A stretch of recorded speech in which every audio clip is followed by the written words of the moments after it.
मित्रांनो, आपल्या थोडं समजून घ्या या YouTube चॅनलमध्ये तुमचं स्वागत करतो।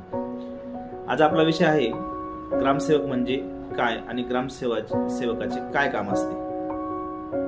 आपल्या गावात ग्रामपंचायत असते, सरपंच असतो, पण अनेकांना एक प्रश्न पडलेला असतो, ग्रामपंचायतीमधला ग्रामसेवक नेमका कोण असतो आणि त्याचे काय काम असते। पण ते आज आपल्या या चॅनलच्या माध्यमातून थोडक्यात समजून घेण्याचा प्रयत्न करणार आहे। तर ग्रामसेवक कोण असतो? तर ग्रामसेवक हा गावच्या प्रशासनाचा एक आधारस्तंभ असतो आणि गावच्या विकासासाठी महत्त्वाचे काम करणारे एक सरकारी कर्मचारी असतो।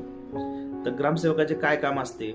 तर ग्रामसेवकाचे मुख्य काम असते ग्रामपंचायतीच्या सर्व कागदपत्रे, नोंदी, गावातील विकास कामे जसे की रस्ते, पाणी पुरवठा, स्वच्छता, नाले यांची कामे योग्य प्रकारे चालू आहेत की नाही हे तपासून पाहण्याचे काम ग्रामसेवकाचे असते। त्याचबरोबर शासनाच्या विविध योजना या गावातील लोकांपर्यंत पोहोचवणे व त्या समजून सांगणे हे देखील ग्रामसेवकाचे एक मुख्य काम असते।